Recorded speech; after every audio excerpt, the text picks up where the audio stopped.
A very good morning to all students. Once again, we are coming to introduce a new topic of class 12 accountancy. As you know very well, in the last few videos, we already discussed the very important topic and important adjustment that is in retirement of a partner. Now, after completing a lots of the theoretical as well as the practical concepts related to the retirement of a partner, now we are moving to the accounting adjustment which are required on the death of a partner. So in today's video, let's discuss the important theoretical topics and concepts which are required at the time of the death of a partner. You know very well, जब कोई partner partnership firm से retire होता है तो situation में partnership firm उसका जो legal amount जो ड्यू है उसे वो फाइंड आउट करते हैं। सिमिलरली उसी तरह से जब किसी पार्टनर की डेथ होती है तो उसके लीगल रिप्रेजेंटेटिव को अमाउंट पे करना होता है। सो हम कैसे legal representative of deceased partner की ड्यू अमाउंट फाइंड आउट करेंगे, ये हम लोग आज इस वीडियो में डिस्कस करेंगे।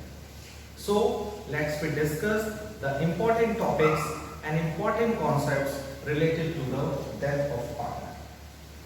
So first and very important line which are related to the death of a partner is on death of a partner, on death of a partner, the amount payable to him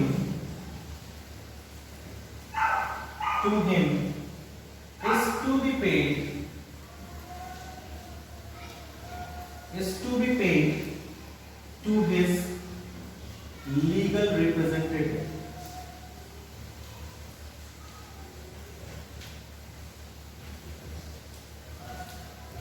It means कि जब किसी partner की death होती है तो वो पैसा जो उसे ड्यू करना, जो उसे पे करना होता है, वो हम किसको पे करते हैं? उस जो डिसीज पार्टनर है उसके लीगल रिप्रेजेंटेटिव को पे किया जाता है। Point number 2,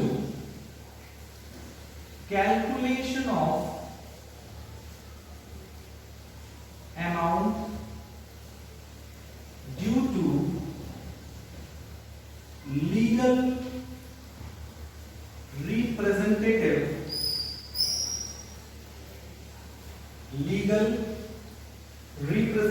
of deceased partner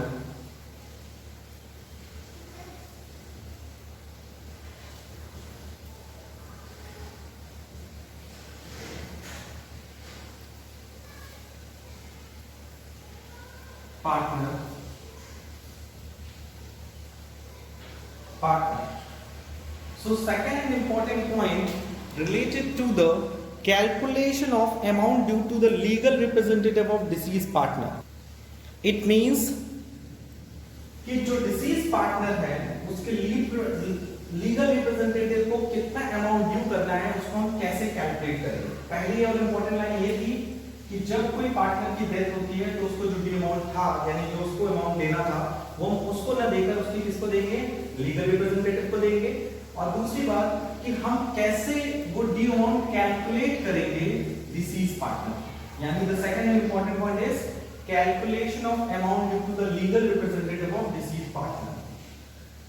So please note down the important point related to it is on the death of a partner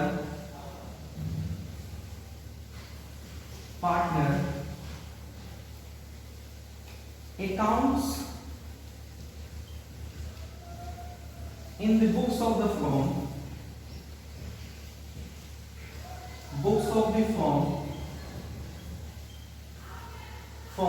are maintained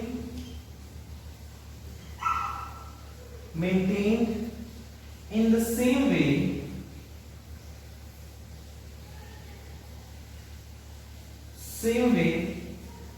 as on the retirement of a partner.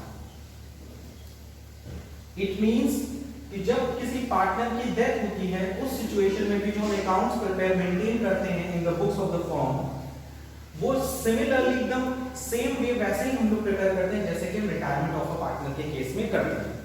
यानी I want to say that कि जिस तरह से हम लोगों ने retirement of a partner में revaluation account prepare किया है, new profit sharing ratio and gaining ratio find out किया है, अकाउंटिंग ट्रीटमेंट ऑफ गुडविल किया है, accounting treatment of accumulated profit losses, general reserve, specific reserve, as well as the capital adjustment, as well as the concept of the goodwill which already shown in the asset side of the balance sheet, ये सारी चीजें जैसे हमने किया हुआ है in the retirement of a partner वैसे ही हमें डेथ ऑफ अ पार्टनर में भी करनी है। यानी there will be no differentiation between the retirement of a partner and death of a partner on the basis of the books of account maintained। मतलब books of account हमें वैसे ही maintain करना है जैसे हमने पहले किया हुआ है। So the second and very important point is related to the how we will calculate the amount due to the legal representative of deceased partner. So basically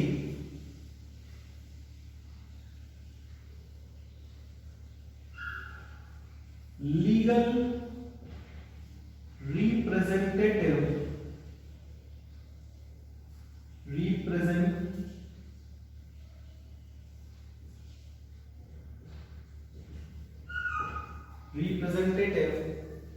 of deceased partner are entitled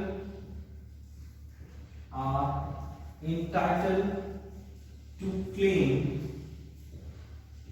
the following amount। ये कुछ important points हैं, इनको आप one by one अपनी copies में note करते चलिए। And the second point is legal representative of deceased partner are entitled to claim the following amount. यानी डिसीज पार्टनर का जो लीगल रिप्रेजेंटेटिव है वो फॉलोइंग अमाउंट्स को क्या कर सकता है, क्लेम कर सकता है। लेकिन इसमें दो क्राइटेरिया है। कुछ अमाउंट्स जो हैं वो क्या होंगी, which are credited to his capital account, whereas the second is which are debited to his capital account। यानी जब हम डिसीज पार्टनर्स का कैपिटल अकाउंट प्रिपेयर करेंगे तो कुछ अमाउंट उसके कैपिटल अकाउंट में क्रेडिट होगी यानी उसको प्रोवाइड की जाएगी, और कुछ अमाउंट उसके कैपिटल अकाउंट से क्या की जाएगी, चार्ज की जाएगी। सो कौन कौन सी अमाउंट उसके कैपिटल अकाउंट में डेबिट की जाएगी, कौन कौन सी क्रेडिट की जाएगी, वन बाय वन हम उसको नोट डाउन कर लेते हैं। So which type of the amount are credited to his capital account? The first one is will be a amount of capital, यानी जो ओपनिंग बैलेंस ऑफ कैपिटल है वो उसके कैपिटल अकाउंट में क्रेडिट किया जाएगा। दूसरा his शेयर ऑफ गुडविल, उसे उसका गुडविल प्रोवाइड किया जाएगा from the remaining partner in which ratio, in gaining ratio। ये बात आपको याद होगा, रिटायरमेंट में भी हम लोग ये करते थे कि जब कोई पार्टनर रिटायर होता था तो रिमेनिंग पार्टनर रिटायरिंग पार्टनर को उसका गुडविल प्रोवाइड करते थे in their gaining ratio. Similarly death के भी सिचुएशन में क्या करेंगे, जो रिमेनिंग पार्टनर्स है वो अपने गेनिंग रेशियो में डिसीज पार्टनर को गुडविल प्रोवाइड करेंगे। थर्ड, अगर कोई इंटरेस्ट ऑन कैपिटल का प्रोविजन है तो हम उसको उतने महीने का जितने महीने वो करंट ईयर में बिजनेस में रहा है उसको उतने महीने का क्या देंगे, इंटरेस्ट ऑन कैपिटल भी प्रोवाइड करेंगे। As well as his share of profit और लॉस ऑन रिवैल्यूएशन। यहां तो क्रेडिट की बात हो रही है तो प्रॉफिट को हम लोग क्या करेंगे, क्रेडिट करेंगे। और next is his share of undistributed profit and reserves. So you can see that हमें कितनी अमाउंट पार्टनर्स को उसके डेथ के टाइम उसके डिसीज पार्टनर के सिचुएशन में प्रोवाइड करना पड़ता है। पहला उसकी कैपिटल, दूसरा उसकी गुडविल, तीसरा इंटरेस्ट ऑन कैपिटल, चौथा his share of profit on revaluation of assets and liability, and next is his share of undistributed profit and reserves.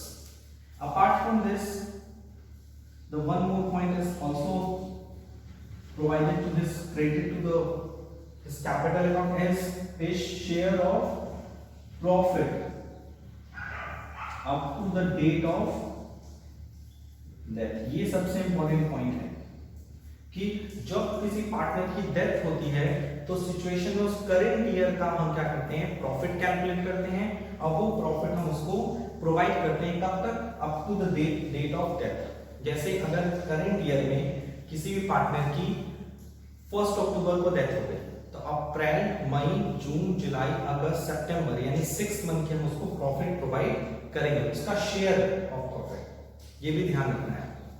सो ये कुछ पॉइंट्स हैं which are credited to the deceased partner's capital account। अब हम लोग discuss करेंगे which the items which are debited to his capital account। First will be a drawing। अगर उसने कोई अमाउंट पर्सनल पर्पस के लिए निकाला होगा तो वो उसके कैपिटल अकाउंट में डेबिट होगा। इंटरेस्ट ऑन ड्राइंग, अगर इंटरेस्ट ऑन ड्राइंग का प्रोविजन है तो इंटरेस्ट ऑन ड्राइंग उसके कैपिटल में डेबिट होगी। और साथ ही साथ अगर यहां आपने देखा share of profit on revaluation to credit, अगर इस शेयर ऑफ लॉस है, अगर रिवैल्यूएशन पे प्रॉफिट हुआ तो क्रेडिट और लॉस हुआ तो debit. So his share of loss on revaluation as well as his share of undistributed loss, अगर कोई undistributed loss already balance sheet के एसेट्स में शो हो रहा है, या फिर जैसे हम इसका एग्जांपल ले सकते हैं debit balance of profit and loss account. Profit and loss account में ऑलरेडी डेबिट बैलेंस चल रहा है तो ये सारी चीजें हम क्या करेंगे, उसके अकाउंट में डेबिट करेंगे। So please note down all these information. एक बार मैं इसको रिपीट कर देता हूं कि जब कोई पार्टनर की डेथ होती है तो उसको दिया जाने वाला अमाउंट उसको ना देकर, क्योंकि वो तो लाइफ में है नहीं, वो जिंदा नहीं है, उसकी डेथ हो चुकी है, तो उसके लीगल रिप्रेजेंटेटिव को अमाउंट दिया जाएगा।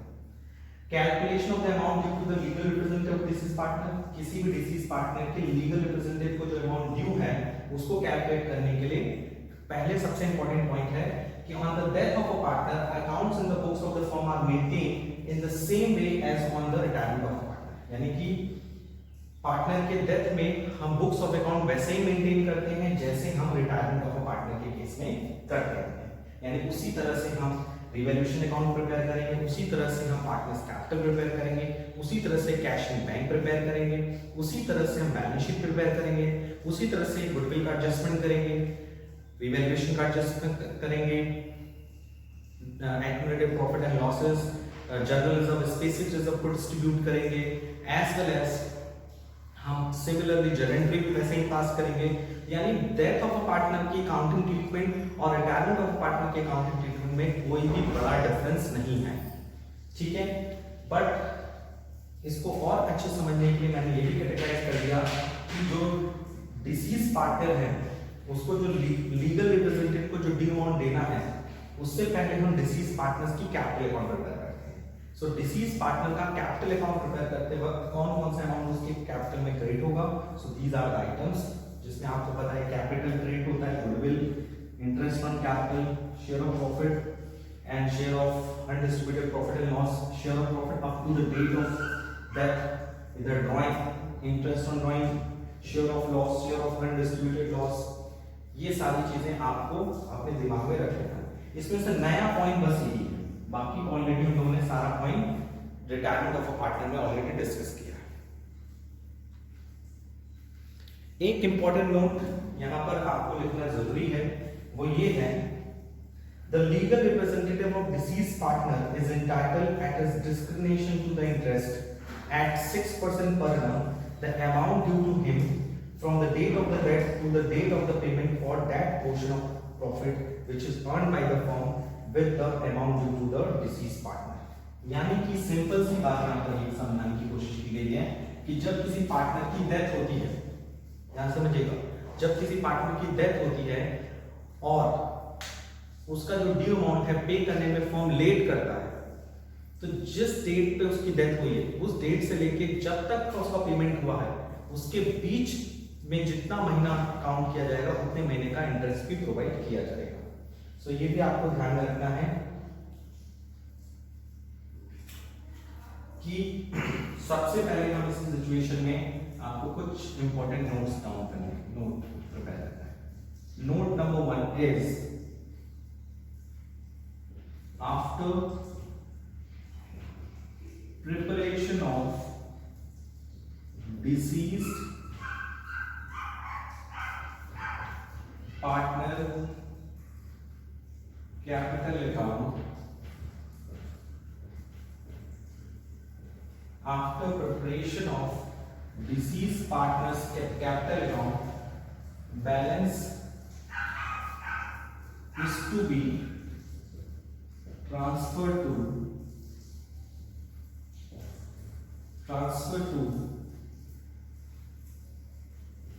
deceased partner executor account। ये आपको ध्यान रखना है, यानी कि डिसीज पार्टनर का कैपिटल अकाउंट प्रिपेयर करने के बाद जो भी उस कैपिटल अकाउंट का बैलेंस आएगा, ठीक है, बैलेंस उससे हम कहां ट्रांसफर करेंगे, is to be transfer to the deceased partner executor account. Executor मतलब लीगल रिप्रेजेंटेटिव, क्योंकि वो अमाउंट तो डिसीज पार्टनर को प्रोवाइड नहीं करेंगे, उसके बाद हम वो पैसा कहां ट्रांसफर करेंगे, डिसीज पार्टनर के एग्जीक्यूटर अकाउंट पे। एंड देयर आफ्टर आपको ये दूसरा पॉइंट ध्यान रखना है कि interest on amount due to executor interest, rate of interest, यहाँ पे ध्यान रखिएगा, rate of interest on amount due to executor from the date of death till the date of payment is 6% per annum। इसका मतलब ये हुआ कि it means that कि जो डिसीज पार्टनर है, ठीक है, उसका जो बैलेंस अमाउंट आएगा डिसीज पार्टनर के कैपिटल अकाउंट में, उसके बैलेंस को पहले तो हम डिसीज पार्टनर के एग्जीक्यूटर अकाउंट में ट्रांसफर करेंगे। दूसरी बात आपको ये ध्यान रखना है कि rate of interest amount due to the executor, यानी कि जो अमाउंट ड्यू है एग्जीक्यूटर को, अगर डेट ऑफ डेथ और डेट ऑफ पेमेंट में डिफरेंस होता है तो जितने महीने का डिफरेंस होगा उतने महीने का पार्टनरशिप हम क्या देगी, इंटरेस्ट प्रोवाइड करेगी, और उस इंटरेस्ट का रेट कितना होगा, 6% पर। आपको क्लियर हो गया होगा मेरा समझाने का मतलब ये है कि अगर कोई भी अमाउंट ड्यू रहती है किसमें, डिसीज पार्टनर्स एग्जीक्यूटर अकाउंट में, तो उस पे इंटरेस्ट प्रोवाइड किया जाता है from the date of the death till the date of payment, और वो रेट ऑफ इंटरेस्ट है 6% पर। सो ये इंपॉर्टेंट नोट्स हैं which are related to the death of partner, please note down. Now you can see that इसमें सब चीजें पहले से हमने पढ़ी हुई है on the retirement of a partner. एक नई चीज है वो है his share of profit up to the date of death। हम लोगों ने रिटायरमेंट ऑफ अ पार्टनर में ये भी डिस्कस किया कि कैसे हमें गुडविल कंपनसेट करना है रिटायर्ड पार्टनर को या डिसीज पार्टनर को, इंटरेस्ट कैपिटल कैसे फाइल करते हैं, ये ऑलरेडी हम लोगों ने पढ़ा हुआ है, रिवैल्यूएशन का प्रॉफिट कैसे कैलकुलेट करते हैं, लॉस कैसे कैलकुलेट करते हैं, undistributed profit loss reserves and interest on drawing and drawing का ट्रीटमेंट कैसे करते हैं, we know very well. But यहाँ पे एक नया पॉइंट है, वो है प्रॉफिट का कैलकुलेशन करना, क्योंकि आपको पता है कि जो डेट ऑफ डेथ होती है वो डिसाइड नहीं होती है। So now let's we calculate the profit on the death of a partner, क्योंकि ये नया टॉपिक है। अभी आपको थोड़ी देर में समझ में आएगा कि हम प्रॉफिट क्यों कैलकुलेट करते हैं। Please note down the calculation of profit.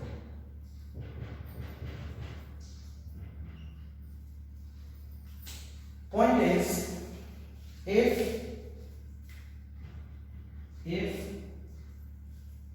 the death of partner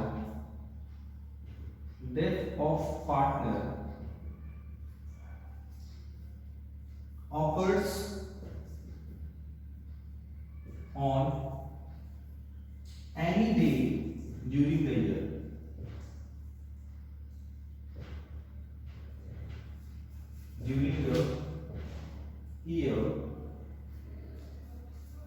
executor of deceased partner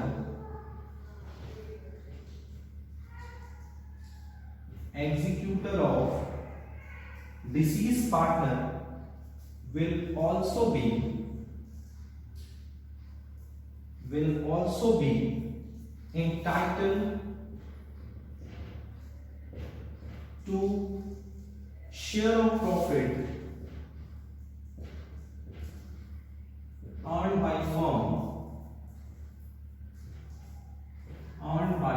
firm from the beginning of the year till the date of his death.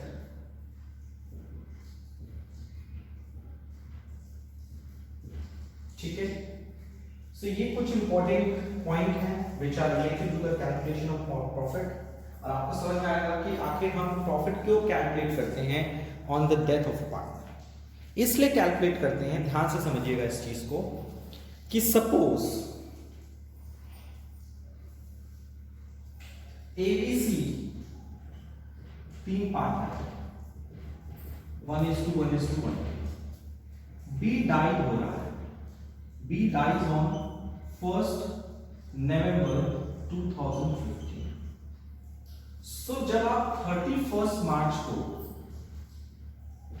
2015 को आपने जो बैलेंस शीट बनाई होगी, उस balance sheet के basis पे हम B का सब कुछ, यानी कि लीगल रिप्रेजेंटेटिव का जो अमाउंट ड्यू है वो फाइंड आउट करेंगे। लेकिन उसकी डेथ कब हुई है? 1st नवंबर 2015, यानी कि अभी भी वो करंट ईयर में अगर बात करें, प्रीवियस ईयर का 31st March 15 is the previous year, current year क्या है 15/16, यानी 1 अप्रैल 2015 से लेकर 31 मार्च 2016। लेकिन वो 1 अप्रैल 2015 से लेकर 31 मार्च 2016 के बीच में उसकी डेथ हो गई 1 नवंबर 2015। इसका मतलब उसने 2015-16 ईयर को कंप्लीट नहीं किया, यानी उसने ये फाइनेंशियल ईयर कंप्लीट नहीं किया, यानी उसने इस फाइनेंशियल ईयर में कितना मंथ्स लिया? अप्रैल, मई, जून, जुलाई, अगस्त, सितंबर, अक्टूबर, नवंबर, 8 महीने। So you can see that उसने 2015-16 के ईयर में 8 महीने बिजनेस में काम किया, बिजनेस में एज अ पार्टनर रहा है। तो सिचुएशन में अगर आईओसी का प्रोविजन है तो उसे 8 मंथ का आईओसी देंगे, आईओडी का प्रोविजन है तो 8 मंथ्स का हम लोग आईओडी चार्ज करेंगे, ये सब तो हम लोग करेंगे। अगर वो 8 महीने रहा है पार्टनरशिप फर्म में तो क्या उसे 8 महीने की प्रॉफिट नहीं देंगे? तो जो 31 मार्च 2016 को जो हम प्रॉफिट कैलकुलेट करते with the help of the PL appropriation account, उसमें तीनों पार्टनर्स का शेयर होता। उसी तरह से जब बी की डेथ हुई ऑन 1 नवंबर 2015 को, तो जब हम लीगल अमाउंट फाइंड आउट करेंगे बी की, so it is our responsibility to pay, जब बी डाइज हुआ ऑन 1 नवंबर 2015, तो हम क्या करेंगे? प्रॉफिट प्रोवाइड करेंगे, प्रॉफिट टू बी, कब से कब तक? 1 अप्रैल 2015 से 1 नवंबर 2000, यानी हम उसे 8 मंथ की क्या करेंगे? प्रॉफिट देंगे। ये बात आपको समझ में आ गई, क्योंकि date of death is not decided, ये डिसाइड नहीं होता, तो सिचुएशन में we have to take an incentive initiative कि भैया हमें क्या करना होगा, डिसीज पार्टनर को प्रॉफिट भी प्रोवाइड करना पड़ेगा। यही बात वो कह रहा है इस सेंटेंस में कि if the death of a partner occurs on any day during the year, यानी वो किस ईयर में किसी भी डे क्या करता है उसकी डेथ हो जाती है, तो जो एग्जीक्यूटर है डिसीज पार्टनर का, उसे हम शेयर ऑफ प्रॉफिट प्रोवाइड करते हैं फर्म का। कब से कब तक? Beginning of the year till the date of his death. इसको आप ऐसे समझिए, किसी ऑर्गेनाइजेशन में आप वर्क कर रहे हैं, ठीक है, और आपको पर मंथ 50,000 रुपीज सैलरी मिल रही है।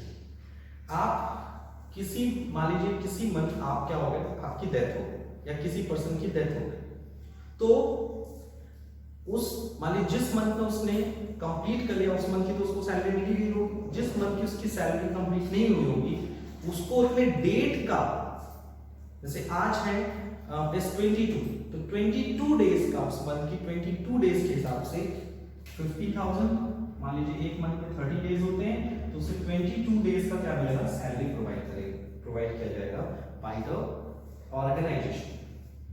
आई होप कितना सफिशिएंट है आपके लिए समझने के लिए कि by calculation of profit is important on the death of a partner. Now we are moving to the topic that is in how we will calculate the profit of the deceased partner from the beginning of the year till the date of death.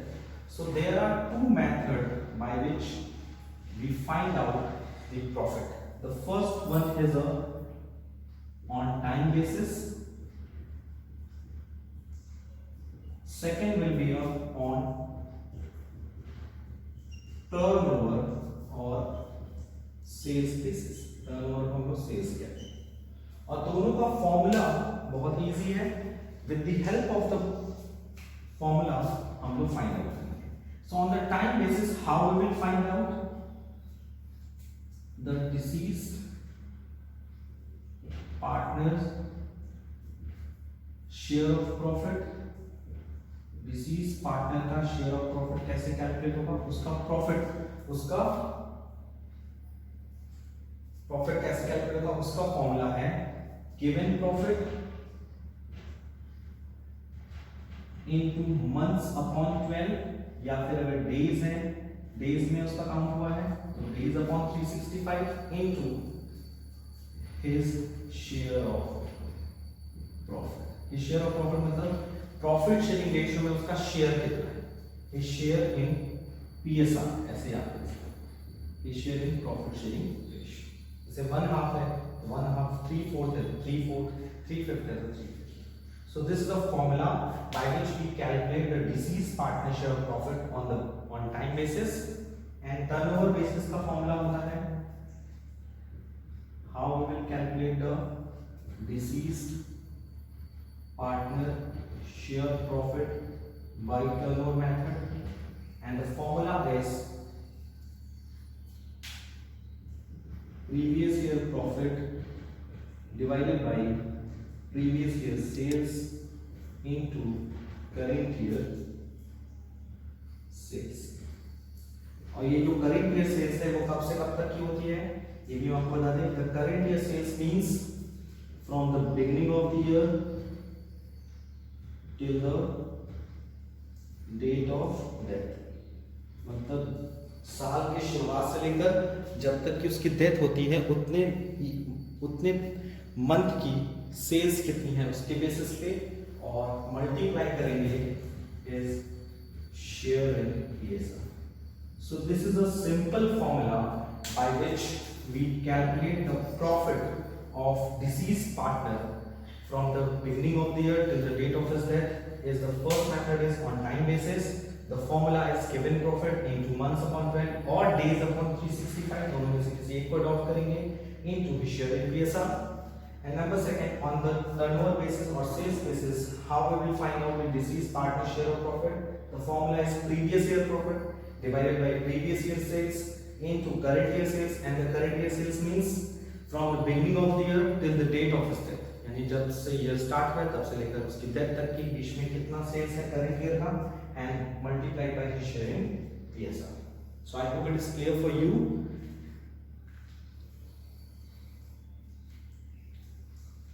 So in today's video, we discuss a lots of the theoretical concepts related to the death of partner. So thank you, take care, goodbye.